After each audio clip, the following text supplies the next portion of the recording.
Bem-vindos a todos. Eu queria agradecer imensamente a iniciativa do Fashion Revolution de trazer essa agenda desse conceito novo no segmento da moda, até porque isso protagoniza uma das grandes questões que nós aqui como Unidos Cultural, que somos uma criança de 1 ano e meio, estamos tentando implementar numa visão sobre a nossa cidade. E pensar dentro dessa perspectiva, como que essas novas economias têm surgido na nossa cidade e como elas enchem de significados para todos nós, nos faz cada vez mais estar à frente de uma série de iniciativas como essa. A Unidos Cultural, ela nasceu advinda de uma organização centenária na cidade, muito pouco conhecida a todos, mas já atuante há 100 anos. Ela trabalha em todas as áreas do desenvolvimento social, em suporte à educação, suporte à empregabilidade, moradia, desenvolvimento social, creche, centro de longa permanência, centro-dia para idosos, enfim. São mais de 15 mil pessoas atendidas e no ano de 2015 tive o prazer de ser convidado para dirigir, para implementar esse conceito para a organização, onde nós pensamos que a cultura também é um fator de desenvolvimento do indivíduo na nossa sociedade e que, portanto, a cultura, no âmbito da transformação desse indivíduo na sua carga de valores e comportamentos, deveria ser colocado também como uma prioridade dessa organização. E com isso, criamos a Unidos Cultural. Portanto, somos uma organização fomentadora de iniciativas como essa, onde o nosso papel é fomentar protagonistas de novos pensamentos e de novos criadores. Não à toa que o Capitalismo Consciente aqui do Thomas já está conosco já há 1 ano, e a gente traz essa agenda com muito orgulho, com muito prazer de poder difundir esse novo pensamento sobre novos modelos de negócio. E poder, portanto, trazer esse conceito do Revolution, do Fashion Revolution, nos parece ser bastante apropriado para o que a gente tem pensado como desenvolvimento na cidade. Então, queria dizer para todos muito bem-vindos, agradecer a Fernanda especialmente por essa agenda linda e dizer que estamos diariamente prontos para mais e mais. Obrigado, boa noite. Muito obrigada por nos receber tão bem. Obrigada a todo mundo da Unibis, mesmo toda essa equipe. E, bom, então vamos lá. Dada a largada, Fashion Revolution Week de 2017. Para começar, eu quero agradecer a presença de todos, toda a equipe do Fashion Revolution. Para começar, tem muita gente trabalhando, não só para realizar esse evento, mas também todos os eventos a gente está realizando quase 120 eventos no Brasil essa semana. Temos mais de 40 faculdades participando, são 36 cidades. Então, tem muita coisa acontecendo e aqui a gente está fazendo então essa abertura, digamos que oficial, porque é onde fica o núcleo mesmo que cuida de todo o Brasil. Bom, então agradeço em nome do Fashion Revolution, tanto nacional como global, a presença de todos vocês. E eu quero lembrar onde que tudo começou. Em 2013, há 4 anos, uma tragédia abalou o mundo. Foi o Rana Plaza, que abrigava diversas confecções têxteis que produzia para marcas famosas que todos nós conhecemos, desabou. Mais de 1.000 pessoas morreram, mais de 2.500 pessoas ficaram gravemente feridas. E, infelizmente, já é do nosso conhecimento que esse tipo de acidente acontece com frequência, não só em países asiáticos, como em vários outros, inclusive aqui no Brasil. Além desses problemas sociais, existem os problemas ambientais. Afinal, a indústria da moda é a segunda que mais polui no mundo todo.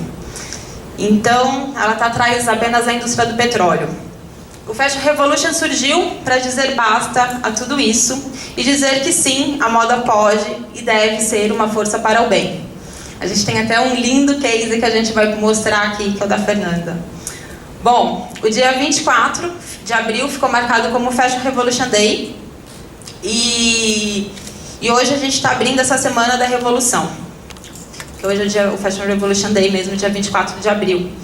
Então, nesse ano, o tema da campanha é Money, Fashion, Power. Dinheiro, moda e poder. Para discutir o fluxo do dinheiro na moda, quem ganha e quem perde.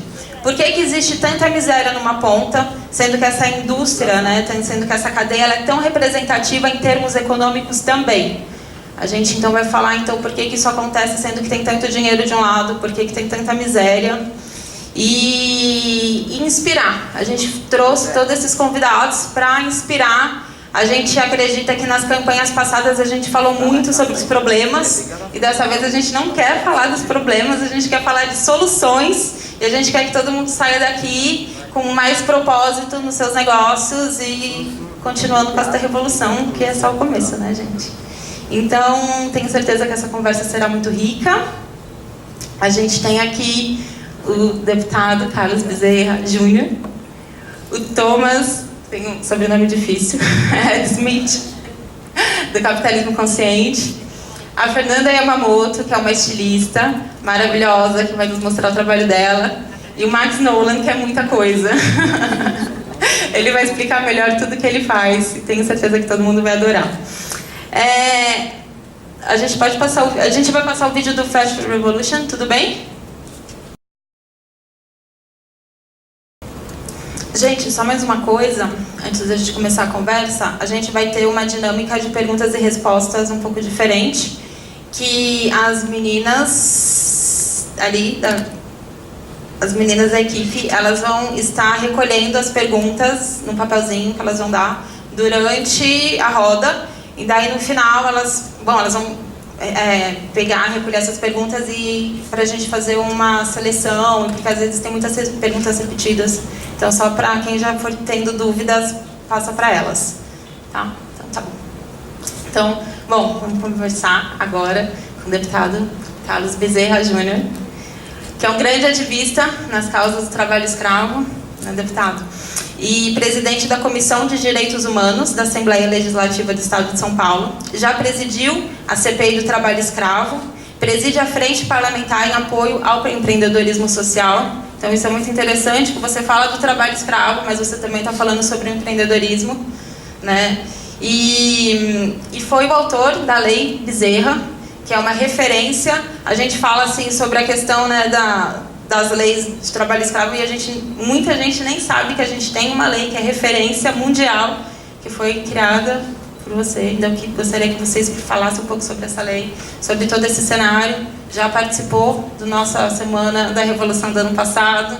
Conta um pouco como que vem sendo todo esse processo desde lá e seu trabalho. Obrigado. Bom, boa noite para todo mundo. Boa noite, Fernanda, te cumprimentar e cumprimentar o pessoal da equipe por esse trabalho maravilhoso. Isso não é discurso, não é nada disso, mas eu falo isso com profundo respeito por aquilo que vocês estão fazendo. E não é só com respeito, não. Porque eu já disse a vocês que eu não apenas respeito e admiro, mas eu apoio, eu incentivo, e naquilo que eu puder fazer, por onde eu ando, eu falo da importância de trabalhos como o trabalho que vocês estão fazendo, que é um trabalho de sensibilização da sociedade, dos atores sociais, do mundo da política, do mundo da educação, envolvendo tanta gente. E esse trabalho de sensibilização é crucial, porque eu não acredito em conscientização. Eu acho que as pessoas nascem com ou sem consciência. Consciência é uma coisa que a pessoa nasce. E esse trabalho de sensibilização junta gente como vocês que estão aqui, que é gente que está aberto a isso, que é gente que quer encontrar caminhos, que é gente que quer encontrar alternativas a isso tudo que a gente está vendo. Às vezes a gente tem uma tentação de achar que o caos do tempo que a gente vive se concentra no espaço da política, mas a política é apenas o reflexo da sociedade. Isso que a gente está vendo aí, que aliás é necessário, é bom e é positivo. Não há democracia no mundo, não há país desenvolvido no mundo que não tenha passado por aquilo que a gente está passando, por esse processo de depuração, por esse processo de fortalecimento das instituições. E esse é um processo que não só vai nos apontar um caminho melhor, porque eu creio que nós como sociedade brasileira nós vamos sair muito melhores disso, mas também é um processo de novas possibilidades, como essa que a gente está vivendo aqui. Porque, como eu estava dizendo, o caos não se concentra única e exclusivamente na política, o caos está na sociedade, o caos está no mercado, o caos está nas formas de produção, o caos, enfim, o caos está aí, e a gente tem um trabalho contínuo de resistir a isso, de buscar alternativas. Como é que eu me envolvi com isso? Quero cumprimentar vocês todos que estão aqui. prazer poder partilhar com o Thomas, o Nolan e a Yamamoto, poder participar desse momento aqui, dividir essa mesa. Mas como é que eu me envolvi com isso? Eu tenho 15 anos de vida pública, eu fui 3 vezes vereador aqui na capital, estou no meu 2º mandato como deputado estadual. Na questão de mais ou menos 8 anos, eu comecei a trabalhar, a me dedicar. Eu sou um ativista pelos direitos humanos, eu presido a Comissão de Direitos Humanos da Assembleia Legislativa. Esse sempre foi o campo onde eu militei.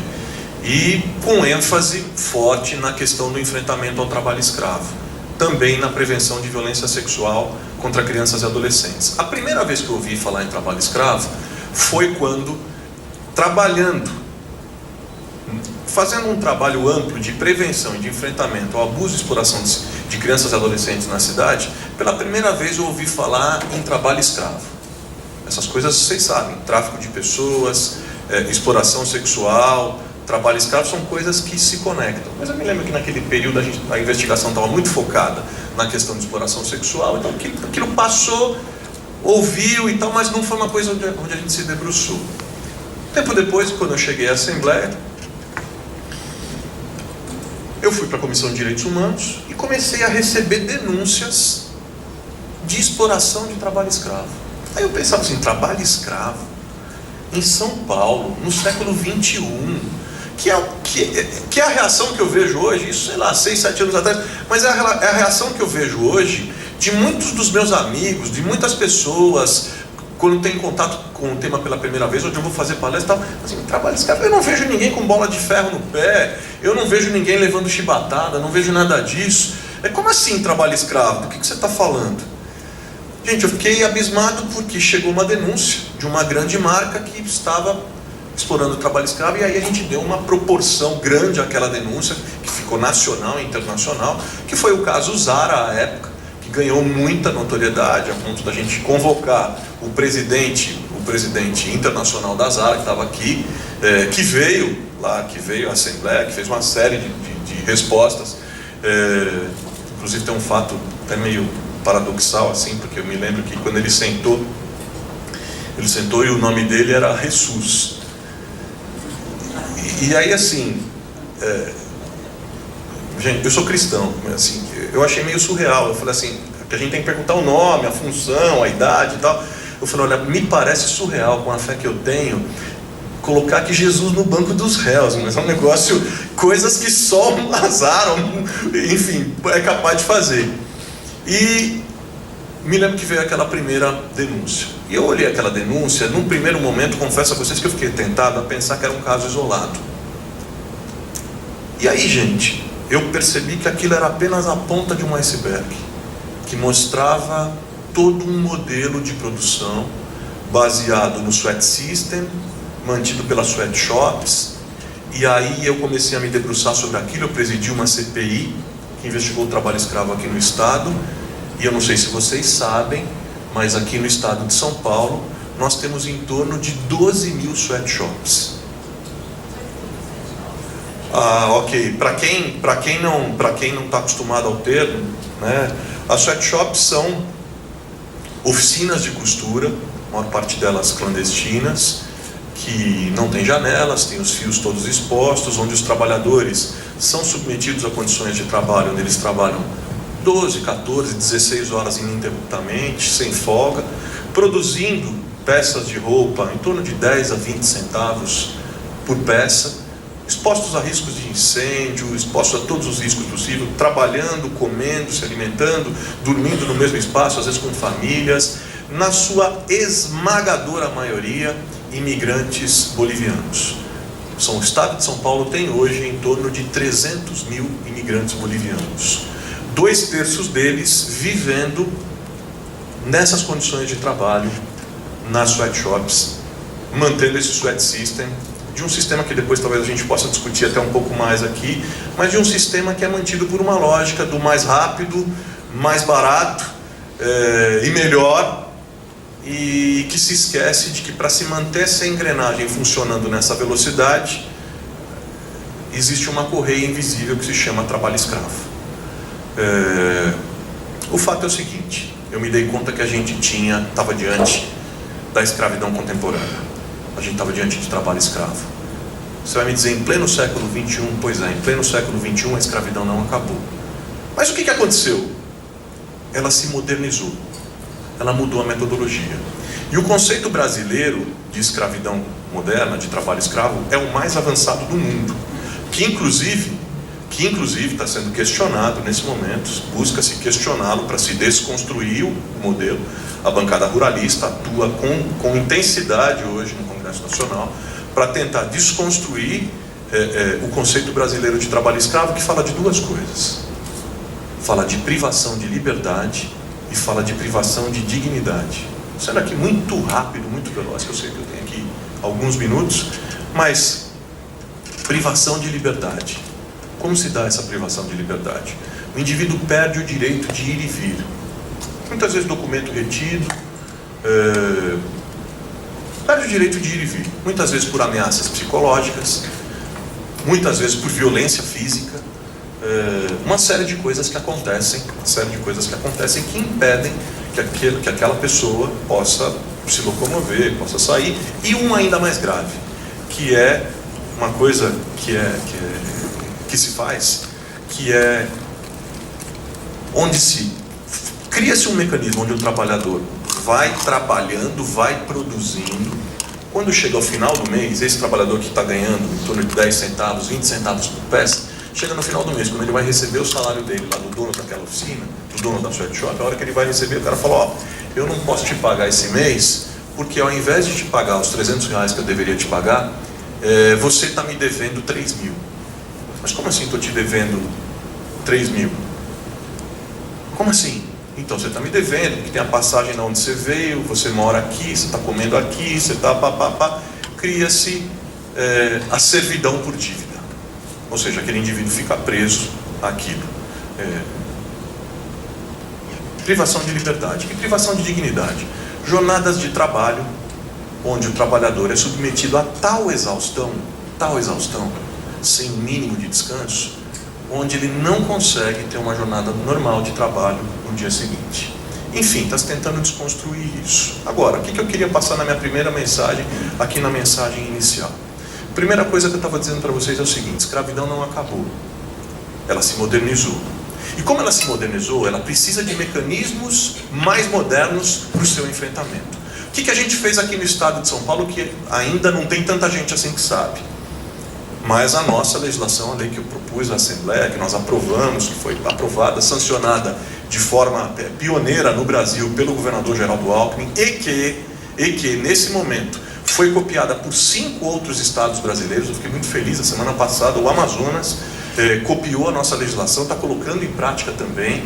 O que a nossa legislação propõe? Ela parte de uma lógica.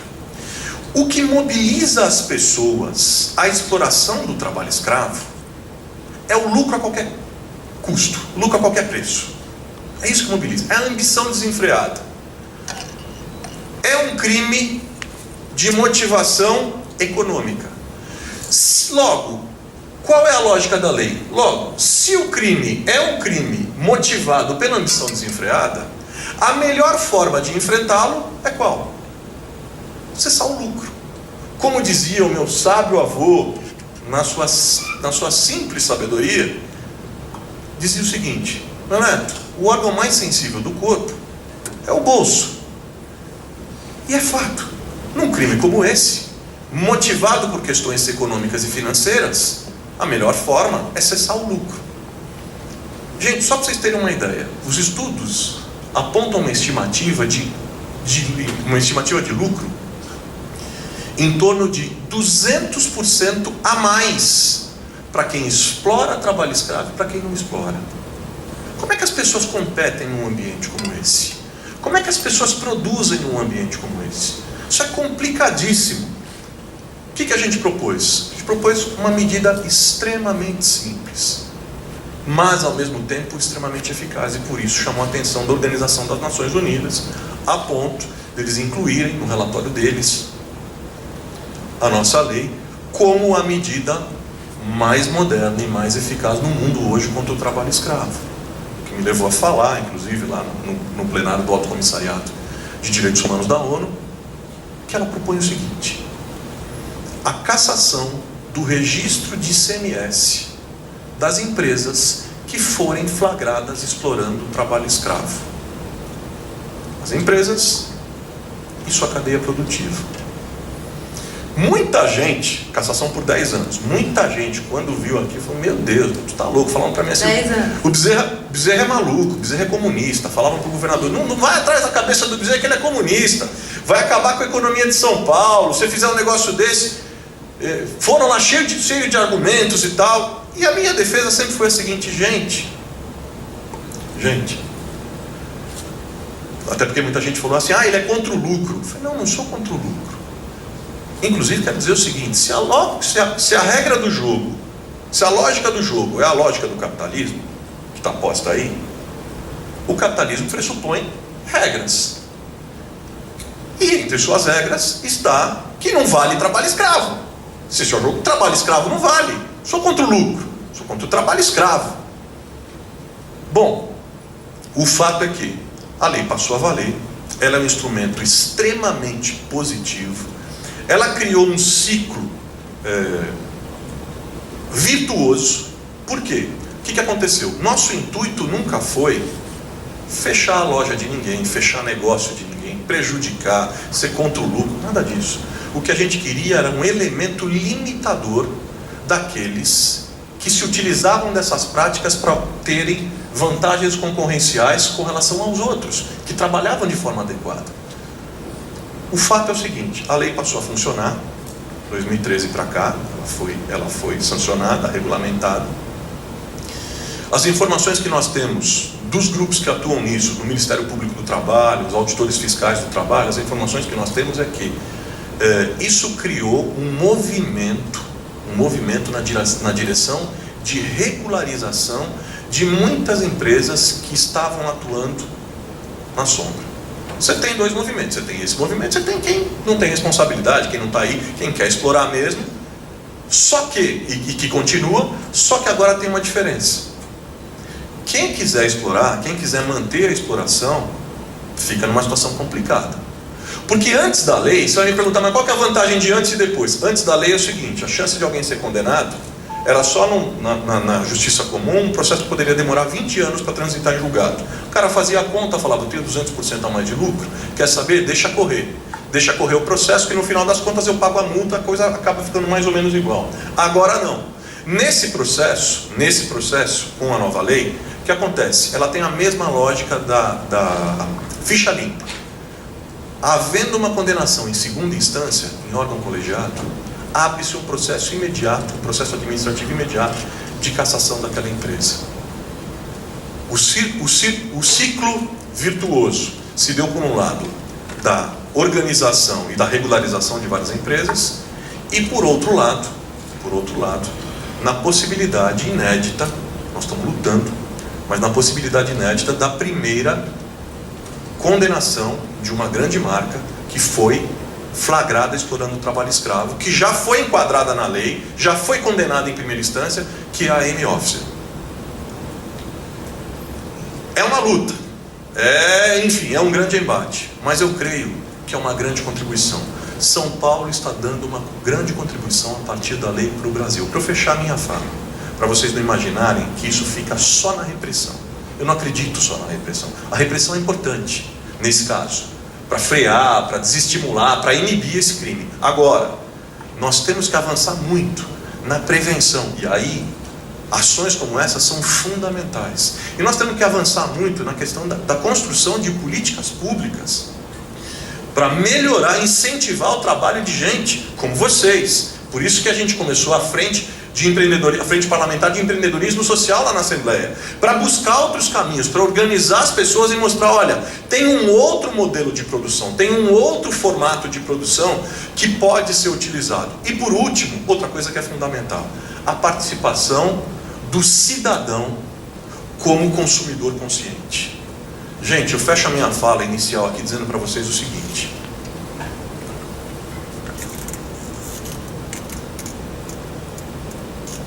um mundo melhor, para mim, para você, para nós e para os nossos filhos, passa pelas nossas escolhas de consumo. Cada vez que você compra alguma coisa, você está votando no tipo de mundo que você quer para você e para os seus filhos. O papel do cidadão consumidor é fundamental. Fundamental. De nada adianta a gente ter a lei mais eficaz do mundo, a lei mais moderna do mundo, se a gente não tiver uma repulsa da sociedade com relação a esse tipo de prática. Quando a sociedade repudiar, quando a sociedade boicotar, quando a sociedade deixar de comprar, mais do que isso, quando a sociedade deixar de aplaudir esses caras nas colunas sociais, ou de aplaudi-los como cases de empreendedorismo mundial, quando a sociedade deixar de fazer isso, eu não tenho a menor dúvida que a gente já avançou na direção de um mundo melhor. Muito obrigada. E eu acho que agora a gente entra, está tudo bem alinhado, que agora o Thomas vai mostrar que realmente tudo isso é bem possível. Ele vai falar um pouco sobre como o capitalismo pode sim ser mais consciente, falar sobre os pilares do capitalismo e todo esse propósito. Ele trouxe uma apresentação aqui também. Eu vou ficar de pé ali do lado para Pode? poder ver o que está acontecendo. Bom, primeiro, obrigado pela oportunidade de estar aqui. Acho que é bem bacana ver esse movimento, isso acontecendo, essas mudanças. A gente vive numa era onde o mundo vai mudar absolutamente muito, mas nos próximos 20 anos a gente vai mudar mais do que a gente mudou nos últimos 200. Então, a gente está fazendo história, isso que é bacana. Sempre vem aquela pergunta, né? Capitalismo, todo mundo tem um pouco de aversão ao capitalismo, né? O que é o capitalismo? O que é essa coisa? Eu gosto de falar que capitalismo é fundamentalmente ético. Por quê? Ninguém é obrigado a comprar de ninguém. Alguém aqui é obrigado a comprar de alguém? Ou vender para alguém? A não ser que você pegue, começa a vender só para um cliente e perca os outros, ou falar, esse cliente é melhor, aí você acaba sofrendo as consequências. Mas a ideia é que a troca é voluntária. A gente troca um produto por um valor financeiro, mas por trás dessas trocas existem outros valores que a gente esquece. E que o capitalismo esqueceu. E a gente perdeu esses outros valores além do financeiro. Então eu gosto de dizer assim, mostrar a diferença do capitalismo, antes do capitalismo e depois, o que aconteceu.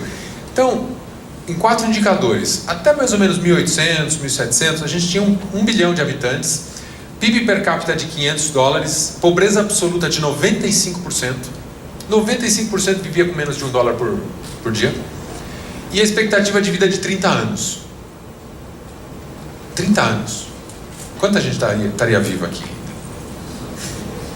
Aí em 200 anos, criou-se o tal da pessoa jurídica, que era juntar o talento de algumas pessoas para atender a necessidade da sociedade. Porque nessa época, antes disso, as pessoas eram o Antônio Padeiro, o Joaquim Ferreiro. As pessoas que tinham sobrenome tinham uma função social. Aí chegou uma hora que fala, pô, vamos juntar aqui 2, 3 pessoas, vamos fazer mais pão, vender um pouco a mais, ter um pouco mais de excesso e começar a criar riqueza. E o rei tinha que autorizar uma pessoa jurídica naquela época, né? Essa foi a maior invenção da sociedade, foi a pessoa jurídica. Deixar as pessoas se juntarem para atender uma necessidade da sociedade. E aí, o que aconteceu? A gente saltou para uma população de 7 bilhões, PIB de $7 mil, $7.500, pobreza absoluta de 15%, expectativa de vida de 70 anos. Isso é sair disto para aquilo, em 200 anos. Não é incrível? E prepara, em 20 anos a gente vai fazer muito mais, né? Agora você pode falar, não, mas 15% de 7 bilhões é muito mais pobre do que 95% de 1 bilhão. Quem fizer a conta sabe rapidinho. Tem mais pobre hoje do que antigamente. Não tem? Será que piorou então? Não. A ideia é que a pobreza absoluta de $1 por dia acabe nos próximos 15 a 20 anos no máximo. Aí a gente começa a medir a $2 por dia. Então a gente começa a mudar. É o que a gente falou. Trabalho análogo a trabalho escravo mudou a interpretação. A gente evolui, a sociedade evolui. A gente tem que reinterpretar as coisas que aconteciam. E eu ainda sou mais radical. Quando você pega um cara que vem, faz a mesma coisa que o outro e ganha 20%, trabalho análogo escravo. 50%? Qual é a porcentagem? Vai chegar um ponto que você vai falar, nossa, as mulheres fazem trabalho análogo escravo, porque elas ganham a metade que os homens ganham. A gente tem que evoluir isso cada vez mais. Então, antes do capitalismo, a única maneira das pessoas acumularem grandes riquezas era através da pilhagem, saque e escravidão. É assim que as pessoas ficavam ricas. Depois, elas começaram a ficar ricas porque elas começaram a juntar os seus talentos para atender às necessidades da sociedade. E aí a gente vem com essas histórias. Escravizara, né? Saiu isso aqui da Espanha. O mais antigo que isso era a Nike. Isso é do século passado. Um moleque descobriu que a Nike começou a vender sapato bordado com nome. Então você podia ir lá, vou comprar um sapato da Nike online, vou bordar meu nome, um sapato exclusivo meu. Descobriu uns moleques trabalhando lá no Paquistão que eles bordavam o nome. Aí esse menino descobriu o nome de 2 meninos no Paquistão, falou, vou pedir 2 tênis com o nome deles. E depois mandar de volta para eles. Cancelaram o pedido desse cara. Cancelaram, não deixaram ele fazer esse pedido, né? Victoria's Secret. Um dia alguém descobriu, eu trabalhava com rastreabilidade antes, um dia alguém descobriu que o algodão colhido no Paquistão era colhido por crianças. Depois esse algodão era tecido na Índia, a roupa era produzida no Vietnã e vendida em Nova York, na Quinta Avenida. Trabalho escravo. Olha a distância que está. Mas é um trabalho escravo. Então, a transparência, a cadeia produtiva é cada vez mais transparente. E quando a gente não consegue a consciência do negócio para fazer a coisa certa, a gente entra com regulamentação. E vai ter que acontecer isso. Não tem como. Então a gente pergunta, por que está errado? Né? O que está acontecendo que está errado? Alguém já jogou Banco Imobiliário? Lembra desse jogo? Objetivo, conquistar a maior fortuna do mundo sendo o único jogador a não ir à falência. A gente está jogando esse jogo na nossa vida. Tá louco? E a gente vende, põe as crianças para jogar, daí a gente para, não, já, quanto dinheiro você acumulou? Tá, então ganhou. A gente não consegue, não aguenta jogar até o final. Mas é isso que a gente está jogando. A gente está falindo o fornecedor financeiramente. A gente está falindo o funcionário, o empregado emocionalmente pela incerteza. E a gente está falindo o consumidor moralmente, fazendo ele comprar o que ele não precisa. Estamos falindo a cadeia inteira, de ponta a ponta. Então, o que acontece? Vamos enterrar o capitalismo? Que nem enterramos o comunismo, o nazismo, o socialismo, o feudalismo, o imperialismo? Não. A gente tem que voltar às origens do capitalismo. Por que ele foi criado? E a gente está num momento muito bacana de mudanças. Que mudanças são essas? Hoje a gente tem mais acesso à informação do que o cara mais rico 20 anos atrás. Se eu falar uma coisa, qualquer um entra no Google, fala que está a verdade, eu falo a verdade, mentira. Então, imagina, a gente hoje tem acesso a mais informação que o cara mais rico 20 anos atrás. A gente tem o maior nível de escolaridade que a humanidade já alcançou. Tem mais pessoas formadas nível superior, mestrado, doutorado. Tem lugar nos Estados Unidos que tem cota para homem, porque só a mulher está indo estudar. A gente tem, a cada década, o QI é normalizado, ele volta para 100.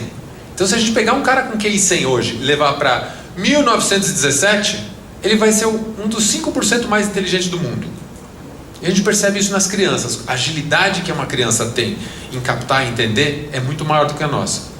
E por fim, a gente está mais conectado. Tem mais linha telefônica ativa do que 20 anos atrás. Do que habitante hoje. 20 anos atrás, metade da população nunca tinha feito uma ligação telefônica. Eu lembro quando eu era criança pequena em Barbacena, o vizinho tinha um telefone. Aí quando a ligação era pra gente, ele apertava uma campainha que tocava na nossa casa pra gente pegar e atender o telefone. Só tinha um telefone na rua. Então, tudo isso leva a novos movimentos. Capitalismo inclusivo, capitalismo criativo, economia do propósito. E a gente prega o capitalismo consciente, que é baseado em 4 pilares. Propósito, então a empresa existe por uma causa. Orientação para os atores, então todo mundo tem que perceber um valor que está sendo gerado pela empresa. Liderança, esse não é um movimento revolucionário, não é de baixo para cima, é o líder que decide. Se o presidente, o CEO, o dono da empresa não acredita, não vai mudar a empresa. E por fim, cultura, que é a única coisa que a gente não muda, a gente não consegue copiar. Então vamos entrar rapidinho para criar uma empresa consciente. Propósito, né? Fácil propósito. Propósito do médico, salvar vidas. Propósito do advogado, promover justiça. A gente cria umas profissões, propósito astrofísico nuclear. Nossa. Propósito de uma empresa. Ixi. Assim como nós precisamos de glóbulos vermelhos para viver, não significa que a gente vive para produzir glóbulos vermelhos. A empresa precisa de lucro para sobreviver, para investir, para crescer, mas não significa que a empresa precisa existir para gerar lucro. Lucro deve ser consequência do que você faz, como valor para a sociedade, e não objetivo, né? Então, todo mundo conhece, a empresa tem missão e visão. Chega um maluco aqui e fala, agora além de missão e visão você tem que ter propósito. Fala, pô, que tão fácil missão e visão, né? Agora você vê mais um nome. E para explicar isso a gente olha o cérebro. O cérebro da gente, se a gente cortar aqui na horizontal, fazer biologia, lá dentro do nosso cérebro tem um lugar que chama-se sistema límbico. A gente não sabe o que é, mas às vezes fala, eu não vou dar palestra aqui, eu fico assim meio nervoso, claro, porque eu vou cair. Então meu sistema límbico manda ele para trás. Ali vai ficar nervoso. A gente faz algumas coisas que ele não sabe por quê, ou não faz, porque o sistema límbico está comandando. Então é o porquê, lá dentro. Depois tem o córtex, que fala como a gente faz, e o neocórtex, que é a parte mais externa do cérebro, que é a mecânica motora fina, os detalhes, né? A maioria das empresas trabalha de fora para dentro. Eu produzo roupas. Como? Com os tecidos novos. Por quê? E tem outras empresas que trabalham de dentro para fora. Eu acredito, vou fazer uma de computador que é mais fácil para mim. Eu produzo computadores com alta tecnologia. Agora, tem outra empresa que fala, o homem não deve se submeter à máquina. E eu uso tecnologia e design para produzir computadores. Alguém conhece esse computador? É a única empresa no mundo que continua vendendo mais computador a cada ano. E todas as outras estão caindo. É a Apple. Por quê? Com essa mensagem, ela atrai o fornecedor que é engenheiro, fazer uma peça mecânica melhor, um desenho melhor, um chip melhor. Atrai o designer, pô, eu quero trabalhar junto, porque acho que a gente não tem que se submeter à máquina. Atrai todo mundo, atrai o consumidor, que quer uma coisa bonita. Então o propósito é a diferença, define a diferença que uma empresa quer causar no mundo. É a causa, por que ela existe.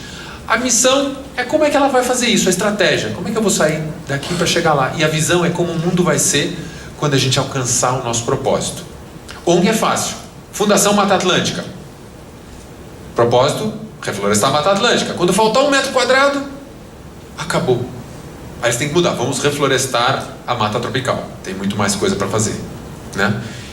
Empresa é mais difícil, mas toda empresa tem. E está lá no coração do fundador. Ninguém começa um negócio, vou ganhar muito dinheiro. Não. Cada um começa um negócio porque tem uma inquietação. Tem alguma coisa que incomoda. As pessoas que estão no caminho errado, mão de obra escrava, isso aí, é o cara que fala, pô, vou fazer isso muito barato, vou pegar uns caras aí que estão tudo perdidos na vida e explorar. Propósito, deu para entender rapidinho. Segundo, liderança. Liderança não é mais o cara que está na frente mandando, cobrando, é o cara que inspira. Então a gente, na liderança, a gente começa a mudar de valores masculinos para equilibrar com valores femininos. Já pensou nisso? A gente sai de valores puramente masculinos para um equilíbrio entre valores masculinos e femininos. Individualidade para coletivo, competição para colaboração, eficiência para acolhimento, resultado financeiro para geração de valor, acionista para todos os atores da cadeia. Essa é a grande mudança na liderança. Então, quando a gente fala, um exemplo de uma qualidade masculina, organização. Quando a gente anaboliza a organização, a ordem, a gente cria uma hierarquia tão rígida que o cara acaba de fazer aqui, joga para o lado. Alguém já viu Fórmula 1 trocar pneu? O cara trocou o pneu dele e ele para. E o cara ali não trocou, não interessa, o problema é dele. Eu fico olhando meu pneu está trocado. Esse é a ordem, a organização anabolizada, é o lado masculino. Quando a gente fala do feminino, acolhimento, abraço, acolhe, conversa. Imagina uma organização onde tem muito acolhimento. Não tem nada, não tem organização.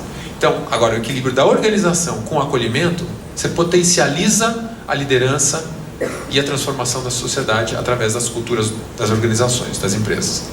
Então a forma como a gente lidera impacta profundamente as pessoas que são lideradas por nós. Voltou. Aí o terceiro pilar é orientação para stakeholders. Para mim, eu adoro isso aqui porque é mais fácil de olhar linearmente. A gente trabalha cada vez mais em rede, mas linearmente, se eu falar, primeiro elo da cadeia ali é o fornecedor, depois é o meu funcionário, depois é o meu cliente. Opa, onde vai quebrar? No cliente. Não, aquele lá é o cliente, é desse daqui, aquele é o meio ambiente. Onde vai estourar? No meio ambiente. E o meio ambiente é o stakeholder silencioso. Ele não entra, ele não briga, ele não grita. Ele entra em crise, em colapso e a gente acabou o nosso negócio. Então, quando a gente olha a orientação para stakeholder, atrás de toda a relação comercial, além da troca do produto ou serviço por dinheiro, existe um outro valor que as pessoas querem perceber. Alguém já viu uma pessoa desempregada falar: pô, ali estão demitindo todo mundo, vou entregar meu currículo lá, vai estar cheio de emprego? Ninguém vai lá entregar currículo. Por quê? Está demitindo. É um lugar instável, inseguro, ruim de trabalhar. Não vai ter mais lugar. Alguém já viu uma empresa querer fornecer para uma outra, falar: eu vou só fornecer para a empresa em concordata. Ninguém quer vender para a empresa em concordata, vai ser só eu, não tem concorrência. Talvez você não ganhe, você não seja pago. Por quê? Porque da mesma forma que o desempregado quer trabalhar num lugar onde tenha oportunidade de crescimento, segurança, esses são os outros valores que ele quer perceber além do salário. Uma empresa, quando fornece para outra, ela quer potencial de crescimento. Então tem outros valores que estão por trás dessa relação. Então quando a gente olha essa relação de stakeholders, é muito importante entender o que está por trás. Não só falar: quanto você quer? 10 não quero, não vou pagar. Não, faz por 9. As relações mais duradouras são as relações de maior confiança, onde a gente entende os valores que podem ser trocados além do financeiro. E a última coisa é a cultura. A gente consegue copiar tudo. Canal de distribuição, modelo de preço, tabela de preço, descontos, desenho de um produto do outro, mas o que a gente não copia é o comportamento coletivo de todos os atores da cadeia produtiva. Quando alguém defende uma causa, está todo mundo junto. Eu posso roubar o diretor financeiro, o diretor de marketing, o diretor comercial, ele não consegue mudar. Isso é uma coisa que se constrói ao longo de muitos anos. É fácil de perder e duro de construir. E para mim, eu adoro o carnaval porque é o exemplo mais forte de cultura. Os caras trabalham 365 dias do ano para talvez desfilar, e quando desfila é 10 minutos. Pisou na linha, saiu do lado de lá, é 10 minutos. Quem fica mais é a bateria, que entra, encosta, continua batucando, depois sai. Mas é 10 minutos que o cara fica ali. Ele trabalha o ano todo de graça para 10 minutos, ou só assistir. Então, quando a gente olha a cultura, o que está acontecendo na moda, né? Esses caras, alguém conhece que são esses caras? Não compre a minha jaqueta. No dia que mais se vende nos Estados Unidos, Patagônia, falou: não compre a minha jaqueta. A gente vai estar fechado na sexta-feira, no Black Friday, e você vem aqui segunda-feira, a gente costura ela. Se você tiver uma jaqueta, a gente costura ela rasgada. Arruma ela para você. Ela tem que durar 20 anos. Outra empresa, Tom Shoes, para cada sapato vendido, alguém ganha um sapato. Já foi muito criticado, porque a hora que você leva um monte de sapato para a Ásia, para a África, o sapateiro que estava lá começando perdeu o emprego. Não vai ter mais sapato. Então já começa a mudar o modelo. A gente começa a evoluir, a gente começa a aprender com o que a gente faz. A gente tenta fazer uma coisa boa, vamos evoluindo, vamos aprendendo. Conhece essa turma? Uma peça, 5 pratos. O Rony fez uma campanha uma vez, Rebeldes com Causa. Por quê? Em vez de pagar um modelo, ele falou: cara, eu acredito tem várias iniciativas bacanas. Em vez de pagar o modelo, eu vou pagar o líder dessa ONG para vestir a minha roupa, e eu vou tirar foto e botar no meu catálogo. E o dinheiro vai para a ONG. Aí um dos meninos das ONGs falou: pô, vem aqui para a Ilha de Marajó conhecer uma escola. Estamos construindo uma escola. Vamos lá, foi lá. Aí sentou com a criançada, ajudou a construir um pouquinho, sentou com os meninos, falou: e aí, que legal, vão ter uma escola. Tio, mas quando a gente está com fome, a gente não consegue aprender nada. E essa história comoveu ele de uma forma tão grande, que ele falou: eu preciso ajudar. Não dá para passar fome e melhorar. Então, o trabalho, cada peça vendida dá 5 pratos de comida. A origem dessa história, dessa causa que ele abraça, é essa. E ele tem uma preocupação muito grande da cadeia produtiva dele inteira, da onde vem os produtos que ele vende. Esses são 2 meninos aí também malucos, começaram a vender camiseta. Uma camiseta, a segunda camiseta é doada, mas você não simplesmente compra. Você só consegue levar a sua se você fizer uma dedicatória para quem vai receber a camiseta que foi doada. Aí, cada quadrinho que eles vendem na loja tem aula de arte em Salvador para as crianças que não tem escola, não tem atividade. Então, cada produto que eles vendem tem uma contrapartida social. Esse eu conheci semana passada, esse CEO, ele era presidente da Coach Bolsas. E ele foi ser presidente de uma cooperativa de produtos esportivos para atividades ao ar livre. No site, eles fecharam o site. Você não podia nem comprar no site na sexta-feira, na Black Friday. Falou, aqui não vem. Nós vendemos produtos para prática de atividades ao ar livre. Nós não vamos vender absolutamente nada. Nós queremos que nossos funcionários também saiam ao ar livre. E um funcionário virou para ele e falou, olha, eu trabalho no varejo há 20 anos. É a primeira vez que eu tenho folga no dia Black Friday. Essas coisas são muito profundas na mudança de como uma empresa se comporta dentro da sociedade. O que ela veio resolver? O que ela está aí para resolver? Então, várias empresas, se elas não estão para resolver alguma coisa, elas estão para causar algum problema. Nos Estados Unidos, isso aqui saiu ontem, sábado, no Wall Street Journal de domingo. A quantidade de lojas, de marcas que está fechando lojas. Aquela loja Baby, que tem vários shoppings, fechou todas as lojas no ano passado. Todas. Não consegue mais operar. Não tem diferencial, não cria nada de novo, não cria valor. Porque as pessoas cada vez mais, elas... Foi o que aqui a gente já ouviu. Cada vez que você gasta R$1, você está votando naquilo que está acontecendo por trás daquele produto. A gente não precisa pegar todo o nosso dinheiro e falar, vou mudar tudo amanhã. Não, começa com 10%. Começa com R$100. Todo mês eu vou gastar R$100 numa coisa que eu acredito. E aí a gente começa a mudar para 200, para 300, para 20, para 30, 40. E um mês, em algum momento da vida, a gente está em 100% só no que a gente acredita. Tá? Então, só para mostrar, sair de uma das pesquisas, um dos livros que eu trouxe, tem algumas empresas. Vocês já imaginaram uma empresa que é todo mundo tão fanático que você se tatua com a marca? Zara. Tô tatuado aqui. Não, Zara não dá mais. Pega outra marca aí.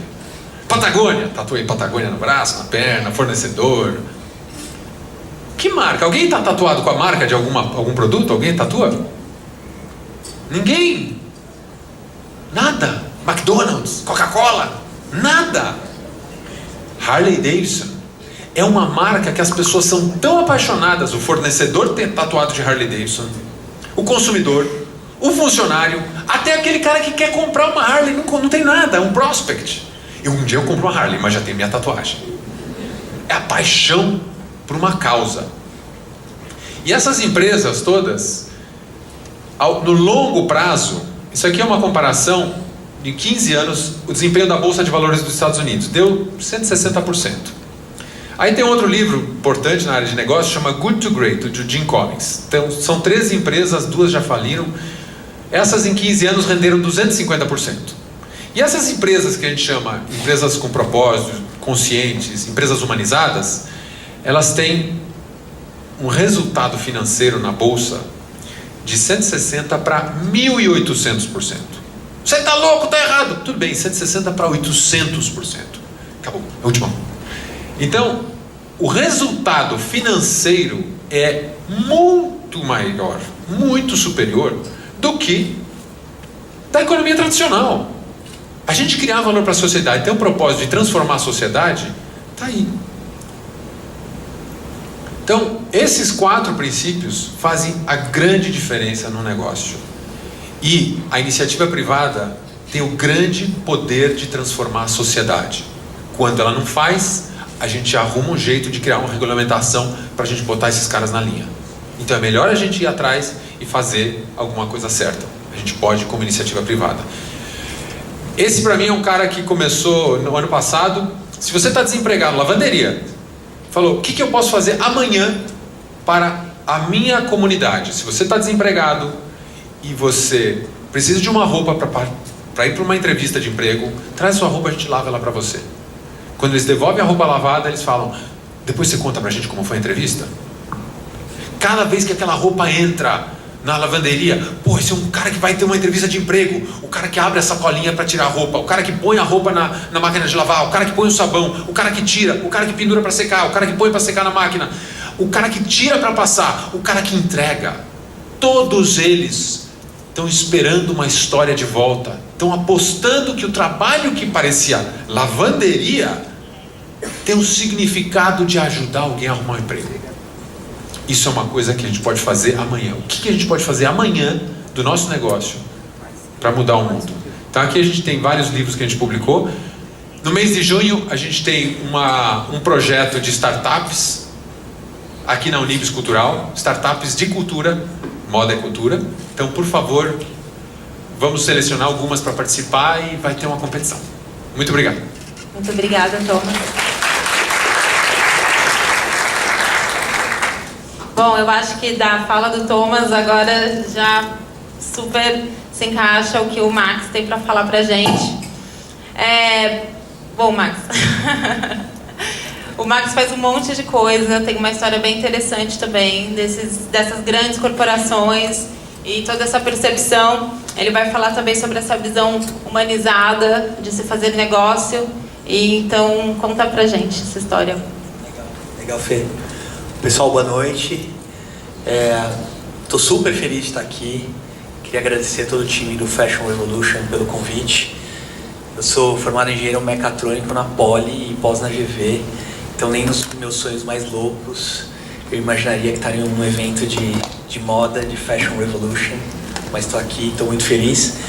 Eu queria começar começando pelo tema, né, Money e Fashion Power, né, como é que a gente faz para direcionar o dinheiro e todo o lucro de uma outra maneira dentro de uma cadeia mais sustentável. E a verdade é assim, por que eu queria falar um pouco de comportamento, né? Por que é tão difícil pra gente deixar de comprar na Zara, deixar de comprar na Renner, na C&A, nessas grandes lojas, para comprar, por exemplo, em modas mais sustentáveis, né? Então é difícil para nós, né? Todo mundo aqui tem muita consciência, a gente tem essas informações, né? Então a gente está sendo impactado por informação diariamente, mas é difícil, né? É difícil ir lá para Miami e não encher aquele monte de mala lá na, sei lá, na H&M ou na Forever 21, né? Por que é tão difícil, né? Ou então por que a gente não paga 2, 3 vezes, 5 vezes mais caro numa marca consciente, né? Então o tema da minha fala vai ser um pouco nessa direção, né? Então eu estudo comportamento humano, né? Eu trabalho com isso há mais de 15 anos e depois de trabalhar tanto tempo nesse assunto, eu descobri que tudo tem a ver com pertencimento, né? Então a gente consome para pertencer. A gente quer andar na moda para ser aceito, né? Então a gente quer tá sempre bem vestido, tá com a última roupa, né, que saiu na novela da Globo, porque a gente quer ir lá para o escritório onde a gente trabalha e as pessoas elogiem a gente, nossa, como você está bem vestido, que legal, né? Então a principal força que move o nosso comportamento, estou falando de uma maneira generalizada, claro, mas o que nos leva a consumir muitas roupas e querer que a gente sempre, né, a cada estação do ano a gente tem que ir lá ver o que está nas vitrines, é o senso de pertencimento, porque é uma força muito grande que a gente precisa pertencer, a gente precisa ser bem visto, ser aceito pelo nosso grupo, né, o grupo que a gente quer fazer parte. Então, para a gente ter, e o dinheiro é uma energia, tá? Então dá para encarar, claro, o dinheiro sob diversas óticas, mas uma ótica que eu gosto de falar é que dinheiro é uma energia e ele vai fluindo para onde, né, ou seja, o nosso coração, nossa emoção, nosso límbico também está levando. Então Então a única maneira da gente mudar essa questão do dinheiro indo para essa grande indústria que fatura bilhões para uma cadeia mais consciente é através do pertencimento, tá? Então só trocando o pertencimento de uma coisa por um pertencimento de outra. E aí eu falo sobre qual embasamento que eu estudo. Não sei se vocês conhecem constelações familiares, constelações sistêmicas. Dá para levantar a mão aqui quem conhece pelo menos esse termo? Estou falando acho que de 1/3.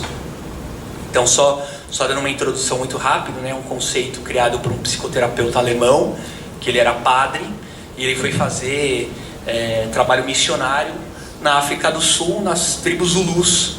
E aí ele começou a estudar então o senso de comunidade dessas tribos, viu, né, a importância que se dá para a família e para a comunidade, e ele chegou em 3 leis. Existem 3 leis sistêmicas que regem a família. Só que isso não rege só a família, rege as organizações, a comunidade, num limite máximo rege o planeta como um todo. As 3 leis são pertence ordem, existe uma ordem das coisas, uma precedência, um equilíbrio do receber e do dar, e pertencimento, sendo que dentre essas leis, a mais importante de todas é o pertencimento, que é o que eu estava falando no começo para vocês, que existe uma força que nos move para pertencer, sabe? A pertencer a uma família, a pertencer a um grupo. É uma das forças mais fortes que existe no mundo, né? E essa lei do pertencimento, ela também pode ser entendida como lei da não exclusão, né? Então esse princípio ele fala que todo mundo pertence, que todo mundo é importante. Até o nome do livro aqui, todos são importantes, né? Um livro que está aqui, todos são importantes, tem tudo a ver, foi uma sincronicidade. Então que a gente não pode excluir ninguém, seja na nossa família, seja, né, no local que a gente trabalha, nas redes colaborativas, que é o que eu mais me dedico a estudar, e nas comunidades como um todo, né? Só que o que aconteceu? Nessa indústria da moda que a gente vê hoje, né, essa busca incessante por esse lucro e esse masculino de alguma maneira deturpado que tomou conta do capitalismo, mas de origem ele não é assim, a gente foi no fundo excluindo as pessoas que fazem parte dessa indústria da moda. Então uma interpretação que a gente pode ter é que essas costureiras de Bangladesh ou essas pessoas da Bolívia que estão fazendo um trabalho escravo, no fundo eles estão excluídos de todo o sistema, né? Então a gente não sabe quem a gente não sabe quem fez a nossa roupa, né? Eles não têm voz, eles não têm espaço, eles não têm liberdade, né? Então a gente se desconectou, assim como a gente se desconectou de quem faz a nossa comida, produz o nosso alimento, né? E a gente não sabe quem é o agricultor que faz a nossa, né, os legumes para a nossa salada. A gente também se desconectou totalmente de quem produz a nossa roupa, e eles simplesmente foram excluídos. Então a minha hipótese que eu trago aqui, né, para a gente conversar, é que se a gente não restabelecer esses vínculos, se a gente não restabelecer essas conexões, eu gosto de usar um termo da Ana Holanda, editora da Vida Simples, se a gente não resgata essas redes de afeto, a gente não tem como regenerar esse pertencimento que a gente precisa reconstruir para redirecionar versus o pertencimento meramente para fora, para ser aceito, né, e para estar na moda, né? Então é isso que eu acredito, né, nessa de como a gente pode gerar esse novo senso de comunidade, esse novo pertencimento.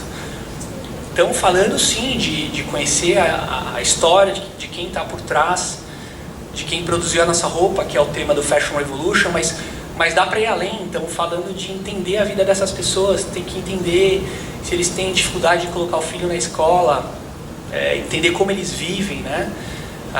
E ter uma aproximação. É como voltar às nossas avós que né, conheciam as costureiras e conversavam e batiam papo, né? Então elas vale a pena pagar um pouco mais para a costureira fazer do seu jeito. Não que eu estou definindo um retorno ao passado. Hoje a gente tem tecnologias e outras formas da gente se conectar. Mas o que eu estou falando aqui é de que a gente precisa, de alguma maneira, redesenhar essas redes de afeto dentro da indústria da moda, né, como uma hipótese. E aí eu cito um exemplo, de novo, da alimentação, né, que também está passando por uma revolução, né, o Food Revolution. E aí eu trago como exemplo os CSAs. Quem aqui conhece CSAs? Esse bem menos, né? Vale a pena conhecer, mas tem um jeito de você receber comida, o seu alimento, por exemplo, que é você assinar né, para receber uma cesta de orgânico na sua casa.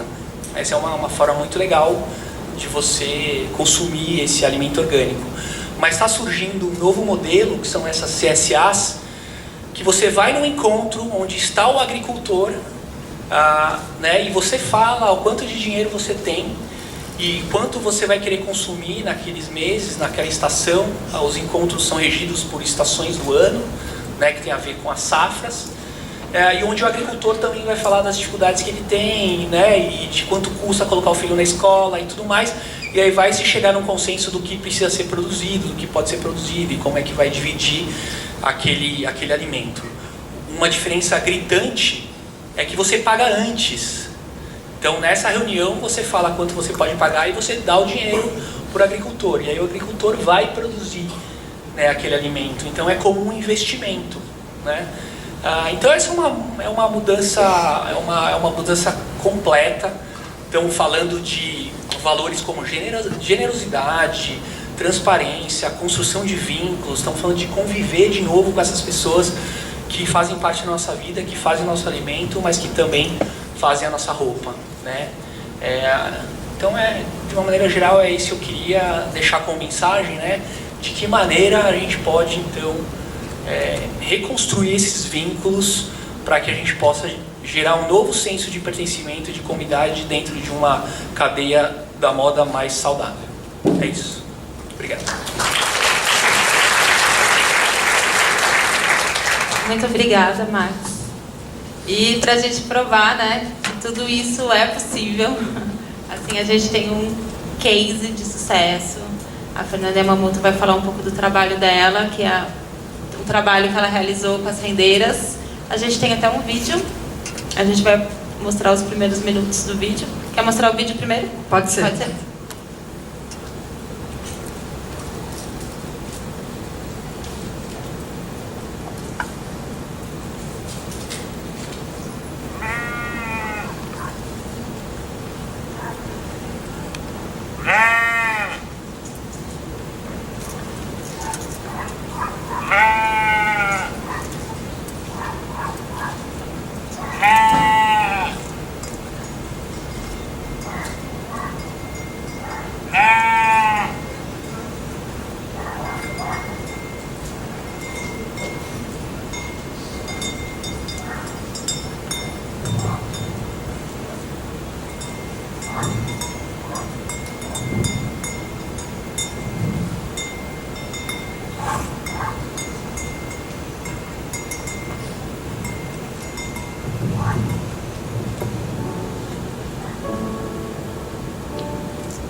Eu me chamo Maria de Socorro Lopes, sou filha daqui de São João do Tigre, sou rendeira da Copé Tigre e eu gosto muito de fazer a renda. Aprendi com idade de 10 anos e até hoje estou com 64 anos e estou fazendo renda.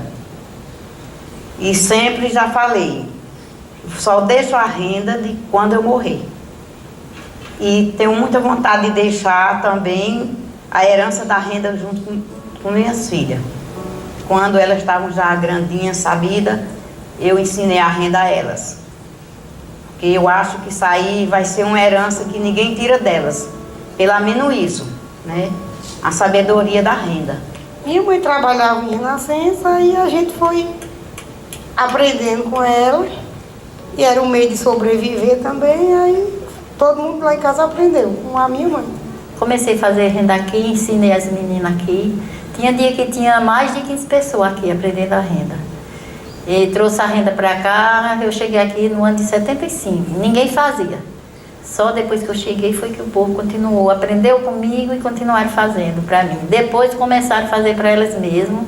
Pronto, aí umas deixaram, um bocado deixaram, foram embora porque disse não tem futuro e eu ainda continuo. Eu aprendi, que meu pai morava nessa casa. Aí eu sou filha única, ele não queria que eu fizesse renascença, não. Aí aqui, nesse roçado aqui, era um partido de algodão, muito algodão, no passado. Aí ele era deficiente, aí ele ficava sentadinho ali. Aí eu pegava um travesseirinho assim, pequenininho, né? Aí eu queria aprender sozinha, que eu via os vizinhos fazendo, e ele não queria que eu fizesse. Ele dizia, não vai fazer não, porque vai prejudicar a sua vista. Ele era desse povo no passado, muito assim, né? Aí eu dizia, eu quero aprender, que eu quero aprender, eu quero pegar meu dinheirinho para comprar minhas coisas. Aí aprendi. Quando eu via ele, que ele começava, ele andava assim com uma varinha assim, via, toc, toc. Lá se vê ele. Aí eu peguei o travesseiro e joguei aqui dentro do algodão. Aí ele disse, o que você estava fazendo? Eu disse, pai, não estou fazendo nada. Aí depois eu voltava para trás e ia procurar meu travesseiro. Cadê eu achar mais? Ô, Jesus! Aí outro trabalho, eu fazer outro travesseiro de novo, isso foi com 7 anos, viu?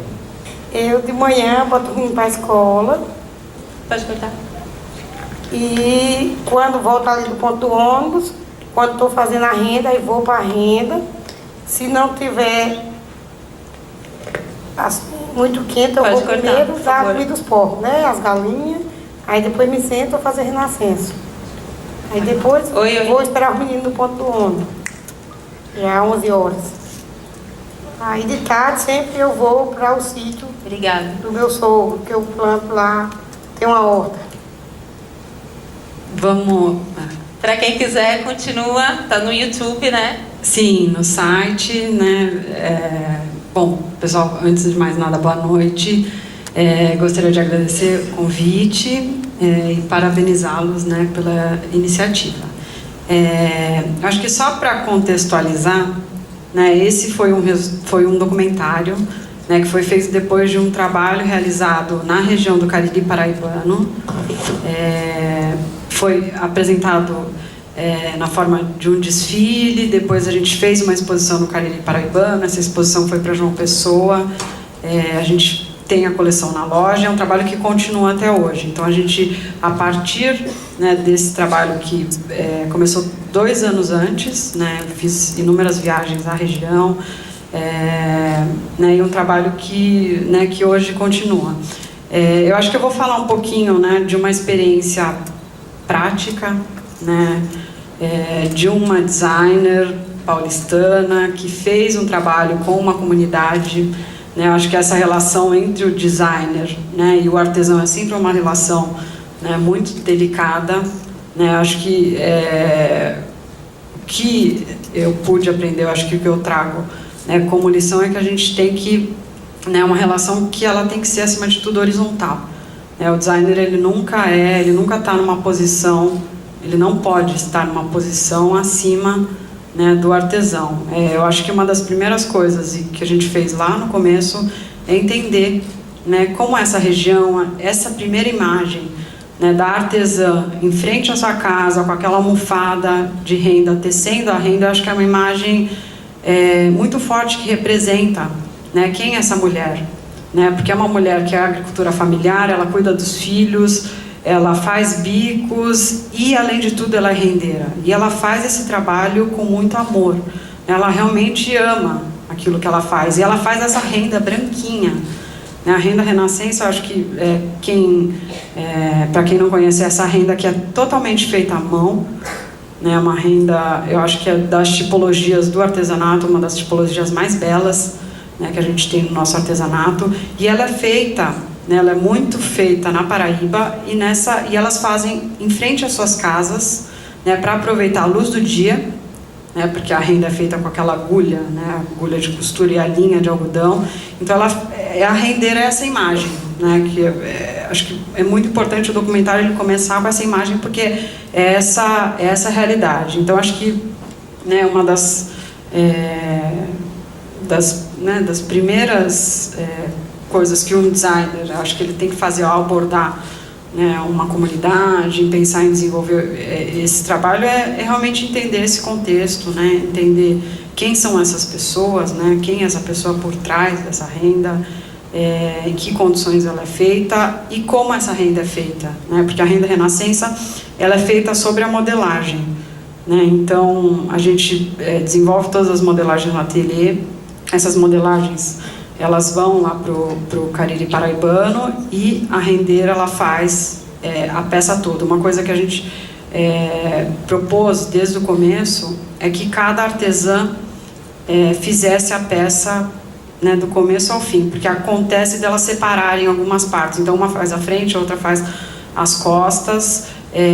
Então vamos tentar que uma artesã faça essa peça, porque essa peça ela vai contar a história dessa, né, dessa mulher. A gente coloca o nome da artesã, o número de horas que ela levou para fazer essa peça, e essa peça ela tem a mão, né, porque eu acho que aqui a gente fala uma coisa que eu acredito, né, acho que o meu propósito, né, como marca de moda acho que é trazer muito do trabalho manual. Porque quando a gente fala de um trabalho manual, a gente traz questões, né, que eu acho que são muito pertinentes para o dia de hoje. A gente fala do tempo, né, como que é esse tempo, né, desse trabalho manual. A gente fala dessa pessoa por trás, né, que está fazendo esse trabalho. A gente fala de uma assinatura, que é uma assinatura única. Né, esse trabalho ele tem uma alma, ele leva, né, ele carrega essa energia, né, ele carrega isso de uma pessoa, né, de uma ou mais pessoas. E quando a gente pensa em moda, em roupa, eu acho que a roupa ela abraça o nosso corpo, né? A roupa ela tem uma energia. Então, se você pensar numa roupa que foi produzida em condições, né, de trabalho escravo, que energia que essa roupa vai trazer, né? Quando a gente fala quem fez, né, a nossa roupa, né? Essa roupa que abraça o nosso corpo, que nos dá personalidade. E eu acho que a moda né, às vezes as pessoas associam a moda com, né, futilidade, você é estilista, né, que você, né, assim, já olhando com um olhar meio atravessado. E eu acho que a moda ela tem um poder, né, de comunicação, um poder de transformação, né, cultural, social, impressionante. Né? Através da moda a gente consegue falar de todas essas questões tão pertinentes para o dia de hoje. Por isso que eu acho que esse trabalho foi um trabalho divisor de águas, né? Foi um trabalho que realmente me transformou como profissional, como pessoa, trouxe inúmeros questionamentos, né? Esse trabalho que a gente fez, o que eu fiz foi acho que uma gota d'água no oceano, né? O que fica, né? Sempre uma questão, o que fica para essa comunidade, o que fica para essas rendeiras, como que é o artesanato hoje em dia, né? Acho que é difícil, né? Porque o trabalho manual ele é pouco valorizado. Sim. E o interessante é que esse trabalho ele não foi um trabalho pontual, ele continua. Você continua trabalhando com essas rendeiras. Sim, mas existem, assim, se a gente pode entrar né, se eu for colocar aqui, existem muitas dificuldades. Até uma coisa que eu estava comentando com o Max, que eu quero dividir com vocês, é que essa é a segunda coleção, né, na verdade a terceira coleção, né, com as rendas que comercialmente estão na loja, né? E o que eu estava comentando com ele é que as rendas a gente está vendendo muito menos, mesmo, né, a cliente é uma cliente consciente, é uma cliente que conhece o trabalho que foi feito,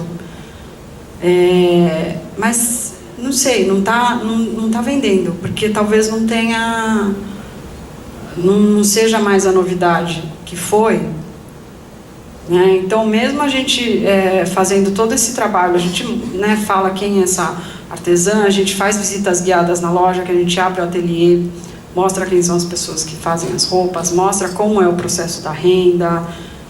A gente está em constante contato com as rendeiras, mas é uma realidade, né, que hoje o trabalho, né, a coleção com as rendas, que é uma coleção permanente, né, que não entra em liquidação, é uma coleção que tem o seu valor, né, que é um valor mais alto, né, em relação às outras coleções.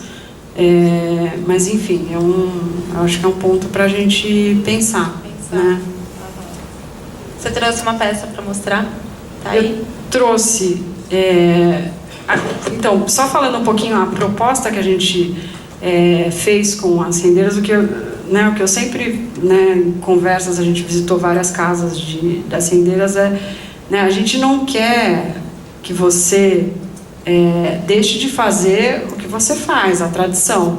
A gente vai dar uma nova possibilidade para a renda renascença. Então, tentar trazer a renda, tentar dar uma cara mais contemporânea e talvez uma cara mais para os dias de hoje, né? Porque a renda ela é feita da mesma maneira há 50 anos.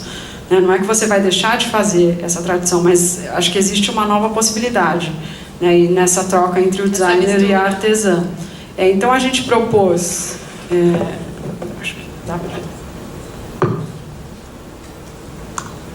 Nessa aqui eu trouxe uma peça que a gente trabalhou com pontos bem vazados, né? Então ela perde, acho que essa atenção, né? Porque a renda renascença ela sempre ela tem aqueles desenhos florais, aquele ponto bem miudinho, né?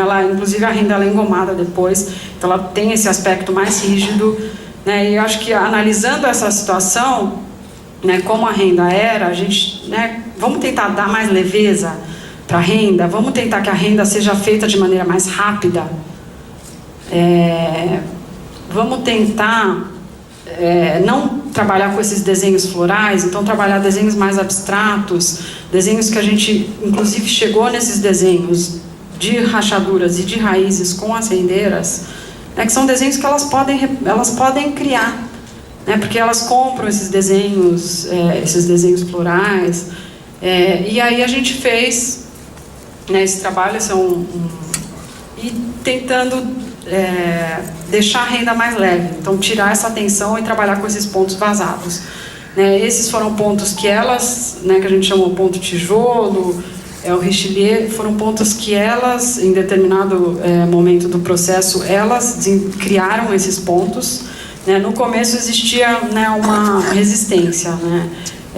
Fernanda, isso não vai dar certo, a renda vai ficar muito mole, esses pontos eles vão ficar muito vazados, né? Como que você quer que a gente crie um ponto se já existem 500 pontos? A gente não vai criar nada. E aí a gente fez todo um trabalho realmente o que é criar, né? A gente não cria nada novo, a gente reinterpreta, né, a partir do nosso repertório, a partir da nossa vivência, das nossas vontades, a gente simplesmente reinterpreta de uma maneira muito pessoal. Então, em dado momento do processo, elas começaram realmente a criar esses pontos. Essa é uma peça à venda, né, que a gente comercializa. A gente recebe essa peça branca, essa peça ela é tingida no ateliê. A gente faz essa base, acho que também para dar uma cara mais contemporânea para a renda. Então, vamos tentar misturar a renda com a roupa. Ela pode, vamos tentar levar a renda para um público mais jovem, né, que vai usar com uma basiquinha de malha, vai colocar essa renda super vazada por cima. Também uma outra questão é que as jovens elas não querem consumir a renda renascença. Acho que... Aqui na etiqueta a gente tem o nome da rendeira, Erenilde de Lima, e horas de trabalho, 150 horas de trabalho. Você sabe dizer quem fez a roupa, né? Sim, sim. E aí, além, né, acho que só rapidamente, além dessa linha de renda renascença, eu tenho um ateliê, eu sou uma marca muito pequena, eu tenho uma produção muito pequena, o ateliê ele fica no mezanino da minha loja, na Vila Madalena. Eu sei do meu tamanho, é um tamanho que... é esse tamanho que eu quero, realmente que eu acredito, né, no trabalho manual, acredito na resgatar técnicas, né, de construção da roupa, né, da época dos alfaiates, quando a gente fazia muita coisa à mão. Tem todo um trabalho de experimentação de tecidos, a gente reaproveita tecidos, acredito no trabalho em rede, né, com parcerias com artesãos, no caso da Renda Renascença, com outros designers, como o caso da Comas, que está até aqui na exposição. Enfim, acho que vamos entrar nas perguntas, né? Vamos, muito obrigada. Falando até aproveitando, a gente tem uma exposição aqui no lounge que ela vai ficar até sábado, e tem Fernanda Yamamoto, como tem várias outras marcas, várias outras estilistas que também trabalham com esse propósito, que sabem dizer, o tema da exposição é Fashion Power. No telão vai ficar passando os rostos de quem fez e falando quem fez as roupas. Então, assim, são marcas que conseguem responder quem fez as roupas. Então, convido todo mundo, para quem não passou lá, dar uma passadinha lá hoje, mais tarde, ou durante a semana. Então, a gente vai para as perguntas. E pode. Parecidas, então a gente juntou. Então essas primeiras duas, uma é direcionada para o Thomas e a outra é aberta.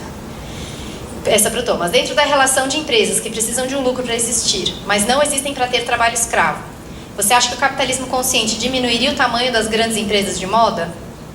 Junto com uma outra, só vou emendar porque são dois assuntos parecidos. De que forma podemos mensurar o valor da mão de obra, seja em peças conceituais ou produção em larga escala?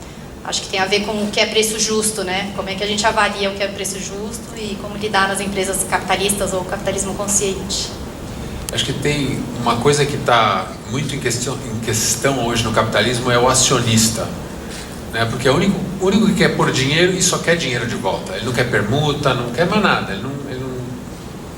A gente não está conseguindo engajar, fazer com que o acionista, o investidor, pertença àquele movimento, àquela transformação. E acho que o que a Fernanda colocou aqui é muito bacana. A gente não precisa ser maior, a gente precisa ser melhor, a gente precisa se superar e não ser maior. Maior vai ser uma consequência de quão bom é o nosso processo de se superar cada vez que a gente cria uma coisa nova, traz uma coisa nova para o mercado. Essa etiqueta é fantástica. A Puma tem uma etiqueta que mostra todo o impacto da cadeia também, o que está por trás do produto. Cada vez mais isso está acontecendo, mas são empresas que estão repensando. Eu não preciso ser maior, vou comprar mais uma, vou crescer mais. Não, vou ser melhor no que eu sou. E vão ter marcas que vão ser mais populares, vão ter marcas que vão ser mais exclusivas. E as histórias por trás são a grande transformação do que a gente está fazendo. Como é que a gente repensa, redesenha esse negócio para que as pessoas pertençam às tribos, pertençam a uma tribo, a outra tribo, e é isso que vai transformar. É o propósito, é o que vai fazer a gente pertencer aqui ou ali. Sem isso, difícil, bem difícil. Mais alguém? Eu queria falar uma outra coisa que está dentro do nosso debate. Estava pensando aqui, ouvindo o que eles estavam dizendo. Aliás, eu queria cumprimentar a Fernanda pela coragem, pela criatividade, pela coerência.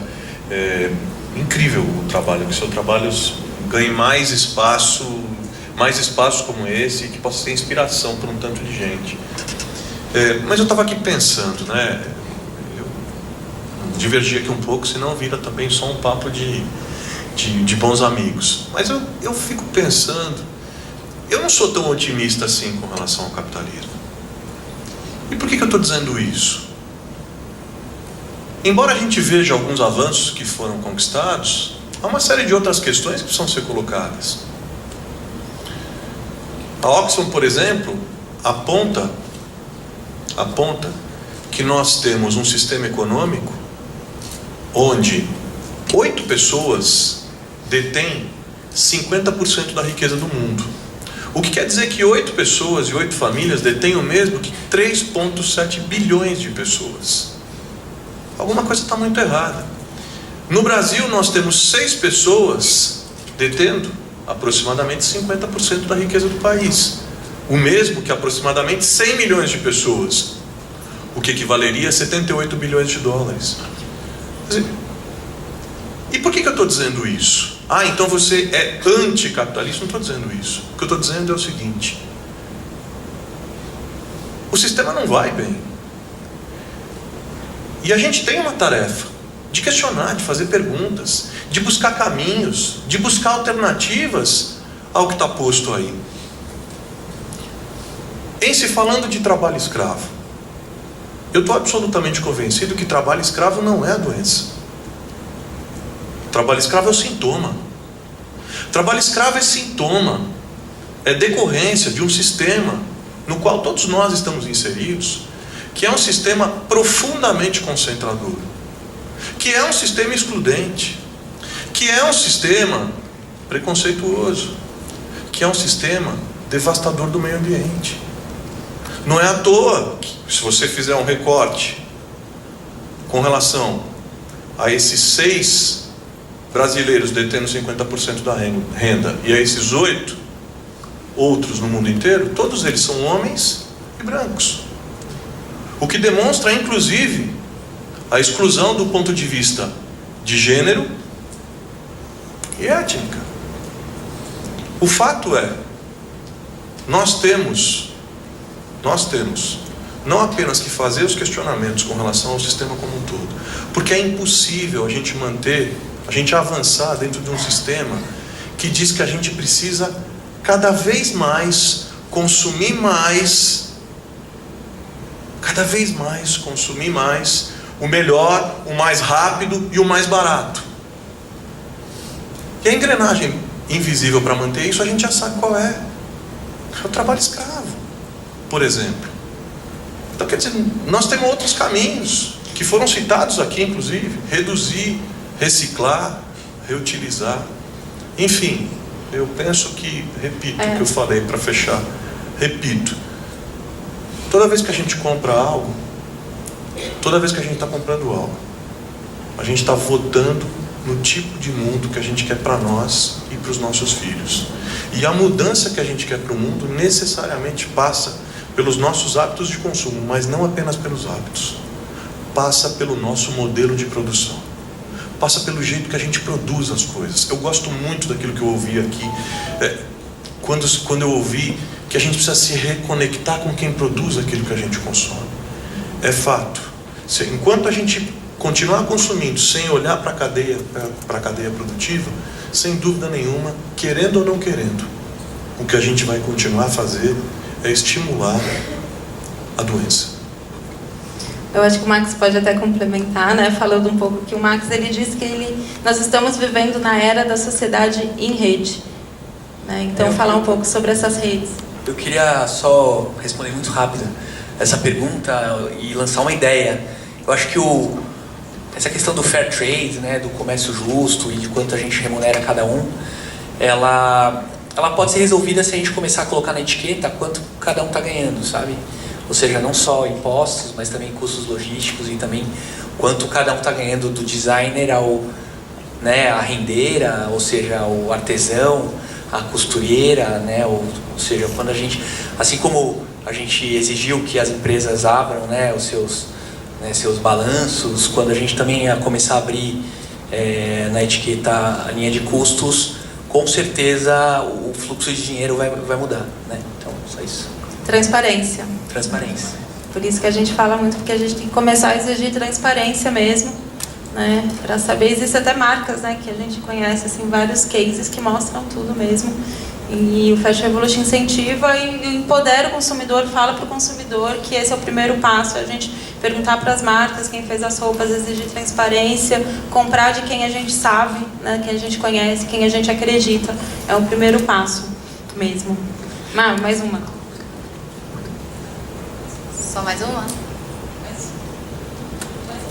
Tá. Essa pergunta é direcionada para a Fernanda. Em referência à relação de poder entre designer e artesão, qual é o ponto ideal de influência do designer que vem de fora no desenho e no padrão de cores de um produto tradicional, na intenção de torná-lo mais atraente comercialmente, mas sem ferir a diversidade e o DNA próprio daquele artesanato? Bom, acho que ótima pergunta. Né, como eu falei, acho que essa relação, né, entre o designer e o artesão, ela tem que ser o mais horizontal possível, né? Eu acho que quando existe a troca, né, quando o designer ele entende, né, como esse produto é feito, ele entende a tradição que esse produto carrega, né, eu acho que quando ele entende, né, todos os significados, né, e tudo que esse produto representa, que é muito mais, né, quando né, ele entende que esse produto é muito mais do que um produto, ele carrega a história, ele carrega a tradição, né, ele consegue interferir, eu acho que ele consegue contribuir, né, o designer trazendo, eu acho que um olhar, um olhar contemporâneo, né, para trabalhar junto com esse artesão. Essa medida, né, eu acho que cada caso é um caso, né, eu acho que é importante entender mais do que entender, além de entender, né, o produto,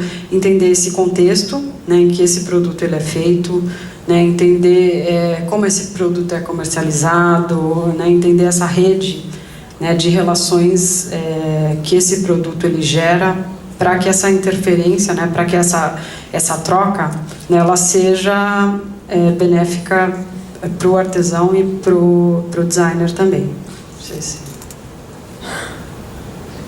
É tão legal isso, porque isso é você, quanto mais pertencimento, quanto mais participação existe entre os atores, entre os stakeholders, mais força existem nas relações. Então volta para... A gente está falando muita coisa muito parecida. É fantástico isso, porque existe propósito, existe pertencimento. A hora que existe pertencimento, a criatividade avança, existe mais participação, existe mais colaboração. Então é uma oportunidade incrível quando a gente permite que a outra parte se sinta segura para acompanhar, para colaborar, incorporar ideias de várias. E o que você está falando é tão bacana, porque é execução do que eu estou falando do conceito, que o Max está falando também, é muito forte, isso é muito bacana. Obrigado. Eu acho que realmente existe um alinhamento mesmo, né? E para a gente todo mundo carregar esse propósito, buscar esse propósito no que está fazendo, essas novas formas de se fazer, essas novas formas de se comprar, de se consumir, de criar. E eu acho que a gente tem que encerrar. Ana? Mais uma pergunta, então. Tem três perguntas bem parecidas em relação à lei do deputado. Eu vou ler as três, que eu acho que elas se encaixam. Considerando que a fiscalização tem um alcance limitado, corre-se o risco de ter um efeito limitado a ações midiáticas em uma ou outra marca de renome, que isso parece imensamente ineficiente num país onde tem um mercado com uma taxa tão alta de informalidade.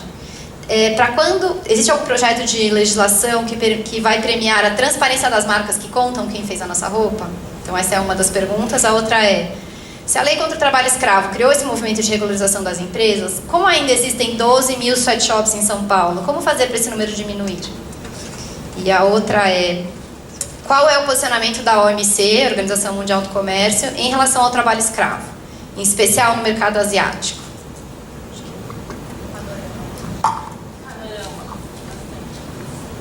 Uau! Quantos minutos que tem? Bom, começando pela questão dos números das sweatshops. Os números das sweatshops são números que nós colhemos no período que eram números anteriores ao período da CPI do trabalho escravo que aconteceu aqui em São Paulo. São números estimados, não são números precisos, porque vocês sabem que aqui no Brasil, infelizmente, se tem uma coisa que a gente não consegue avançar, é precisão de dados, né? Então são números estimados de organizações não governamentais que trabalham nesse campo. Nós não temos ideia, não se tem uma nova estimativa recente sobre isso. O que se tem é o depoimento de quem está trabalhando na ponta, de quem está vendo o movimento acontecer. E eu penso que, apesar das dificuldades da fiscalização, apesar de toda a precariedade do sistema, o trabalho que as equipes de fiscalização fazem, o trabalho de inteligência que isso envolve é impressionante. Para se flagrar, por exemplo, uma grande marca como essas que foram citadas aqui, isso é trabalho de inteligência de 1 ano e meio, 2 anos, de toda uma equipe trabalhando naquilo. Pode-se ter imprecisões no sistema, porque as equipes são reduzidas, o trabalho é reduzido, e focar em ações midiáticas. Pode-se ter qualquer tipo de problema. O fato é que eu não foco no problema, eu foco no resultado. E o resultado é muito positivo. Quando se mostra o que está acontecendo, é muito positivo. Porque a imensa maioria das pessoas olha para os produtos que consomem, mas não pensa na cadeia produtiva. Não pensa em quem está produzindo. Não pensa em que condições aquelas pessoas estão produzindo. E mais, gente, todas essas grandes marcas que foram convocadas a prestarem depoimento sobre o que está acontecendo, sobre o porquê está acontecendo isso, enfim, elas sempre dizem a mesma coisa. Não é nossa responsabilidade, isso era terceirizada, quarteirizada, eu não sabia de nada disso, eu nunca imaginei. É um negócio maluco. A resposta parece padrão. Como assim você não tem responsabilidade? Quando eu falo do sweatshop, eu não falo do que eu vi em fotografia ou do que eu ouvi falar. Eu não sei se alguém aqui já teve o desprazer, a tristeza de visitar uma dessas oficinas de costura. É uma das coisas mais deprimentes que eu já vi em toda a minha vida. Eu já ouvi relatos de mulheres, aliás, numa dessas oficinas, quando eu estive acompanhando a fiscalização, se descobriu o que acontecia naquela oficina, porque existia uma mulher boliviana de 21 anos, que estava sendo recorrentemente abusada sexualmente. E aí ela engravidou. E pelo fato de ela ter engravidado, ela precisava fazer o pré-natal. Enquanto ela fazia o pré-natal, ela procurou o médico, e como ela tinha vários hematomas no corpo, e ela mal falava português, o médico da rede pública perguntou para ela se ela estava sendo vítima de violência. Ela começou a falar e escondeu, e recolheu imediatamente, com medo do que poderia acontecer. Uma dessas equipes de fiscalização, a informação chegou, a denúncia, o médico fez a denúncia, e uma dessas equipes de fiscalização trabalhou longamente e descobriu o que estava acontecendo. E quando se chegou lá, o que se viu era a produção toda de uma grande marca, dessas, que diz o seguinte: mas isso é terceirizado, isso é quarteirizado, isso é lá da oficina. E a minha pergunta a eles sempre foi: puxa vida, se vocês têm condições, e quando eu estava falando para vocês, eu conheci esses lugares, estive nesses lugares, vou a esses lugares. Quando você chega lá, tem uma peça piloto, tem todas as recomendações de como deve ser produzida, de que forma produzida, ou seja, há todo um controle de qualidade para a entrega desse produto. Ora, a pergunta é tão simples: por que o mesmo esforço feito no controle de qualidade não é feito no controle e na garantia dos direitos humanos daqueles trabalhadores que ali estão? Por que é tão difícil? Por que é tão complicado? Por que é tão complexo? A pergunta que eu fiz à Zara, quando eles estiveram lá na CPI e não queriam assumir que tinham explorado trabalho escravo, a minha pergunta a eles era: por que é que ao invés, eles tinham naquele dia na sessão da CPI, foi a primeira vez que eles assumiram publicamente no país que exploraram o trabalho escravo, naquela sessão eles tinham pelo menos 15 advogados. E eu perguntei para eles, as perguntas a eles eram: vocês em algum momento, o problema do terceirizado, do quarteirizado, em algum momento vocês processaram esses terceirizados? Nunca. Ora, mas por que é que vocês processaram os auditores fiscais que fizeram a fiscalização? Por que é que vocês estão movimentando uma ação de milhões para derrubar a lista suja do trabalho escravo? Por que ao invés de vocês usarem esses milhões que vocês estão usando para desconstruir a lista suja, que é um case mundial de sucesso, de transparência da cadeia produtiva, de combate ao trabalho escravo, porque ao invés de vocês combaterem isso, vocês não mudam o modelo de produção? Ah, mas a culpa é não sei quem, é de não sei mais quem. Agora, uma série de coisas precisam ser feitas também.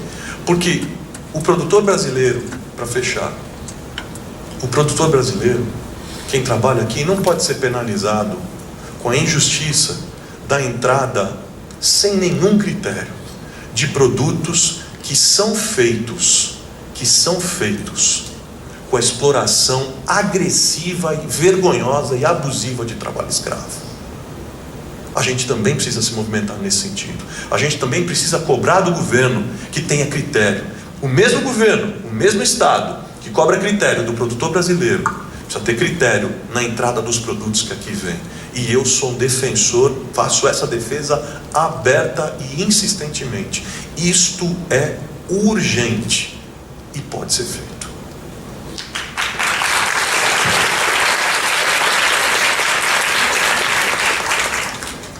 Rapidinho, para a gente finalizar. Se isso são as externalidades, né? Ah, tá fora da minha empresa, externalidade. Se amanhã baixar uma lei que todo o escapamento de todos os carros for virado para dentro do veículo e as janelas não puderem abrir mais, como é que isso muda a sua decisão de comprar o próximo carro? Já pensou nisso? Muito obrigada a todos. A gente...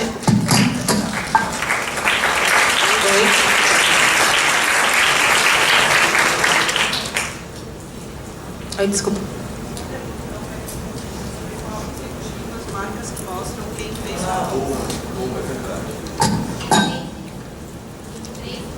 Boa, não preciso mais que isso. Quer gerenciar? Só mais que isso, 30 segundos. O incentivo às marcas que produzem de forma adequada. A gente está trabalhando, na Assembleia Legislativa algumas iniciativas que possam vir a premiar boas práticas. Isso é fundamental. A gente já pensou num selo de qualidade, mas eu tenho muito medo, eu tenho muito receio. Vocês viram esse selo, desculpa eu citar nomes, mas vou falar. Esse selo da ABVTEX, que credenciava, que dizia que a cadeia produtiva estava livre de trabalho escravo.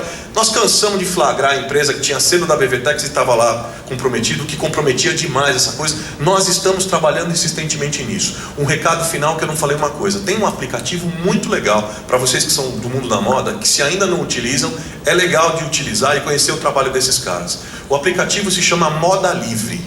É um aplicativo feito por uma organização não governamental chamada Repórter Brasil e que é resultado do principal estudo brasileiro sobre o comportamento das grandes marcas no setor de roupas com relação à exploração de trabalho escravo. Ele não diz se você tem que comprar, se não tem que comprar, o que você tem que fazer, o que você não tem que fazer. Ele funciona como se fosse um semáforo, vermelho, amarelo e verde. E aí, essas cores estão de acordo com o comportamento das marcas. Foi enviado um questionário para todas as marcas, falando, olha, como você se comporta, qual o nível de transparência da sua cadeia produtiva, uma vez que foi flagrado, mudou, não mudou, o que fez, quais foram as iniciativas, e aí faz um padrão, faz um ranking e se enquadra naquele semáforo, vermelho, amarelo e verde. E aí o consumidor tem diante de si a possibilidade da escolha, porque a possibilidade da escolha é, talvez, o principal instrumento para a gente, principal possibilidade de escolha e de boicote, talvez um dos principais instrumentos de enfrentamento a essa chaga, a essa doença chamada trabalho escravo. Legal. Gente, a gente vai encerrar agora. Ana, vamos dar os recados das próximas atividades que acontecem na semana. E também o Thomas trouxe alguns livros para presentear. E a gente vai fazer um sorteio. Daí eu gostaria de pedir para cada um de vocês falar um número de 1 a 117. Quem começa? 34. Quem tem 34? Ali. Mais um, gente. 50. 50.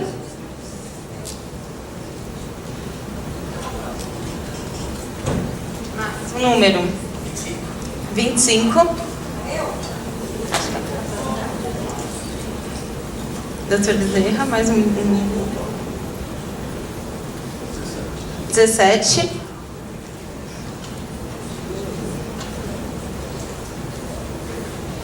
Você pegou o seu?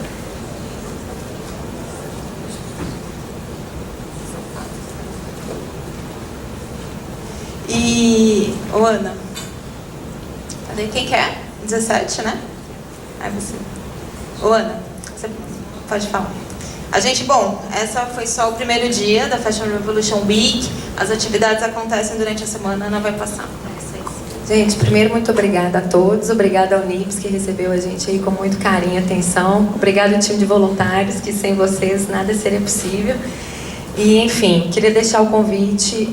Terça-feira, amanhã, a gente vai ter uma roda de conversa na feira Tecnotexto sobre sustentabilidade na indústria têxtil, levando cases de sucesso às 19 horas, é aberta para todo mundo. Na quarta, no Memorial da América Latina, a partir das 14 horas, em parceria com a UFFashion, a gente vai ter uma roda com o tema Moda Inclusiva, que vai acontecer dentro do auditório da Secretaria de Inclusão da Pessoa com Deficiência, e vão ter outras atividades lá também. Também na quarta-feira, às 19 horas, no IED, que fica em Higienópolis, vai ter um bate-papo sobre tingimento natural.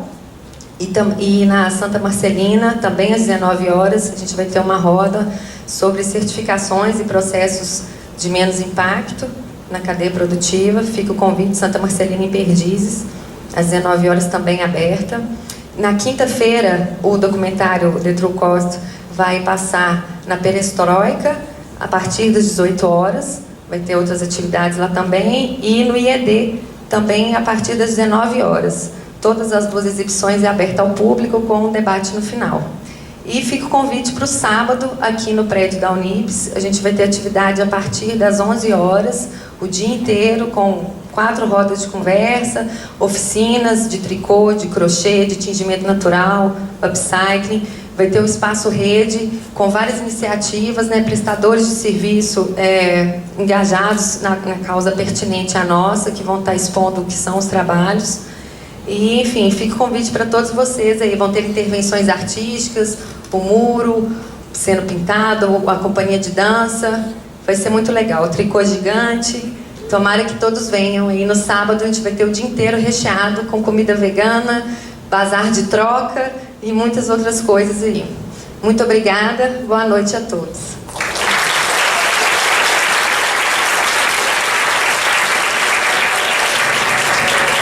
Valeu, Ana, produtora, Ana que fez toda a produção com a equipe. Então, gente, muito obrigada. É isso. Muito obrigada a todos. Use as hashtags nas redes sociais.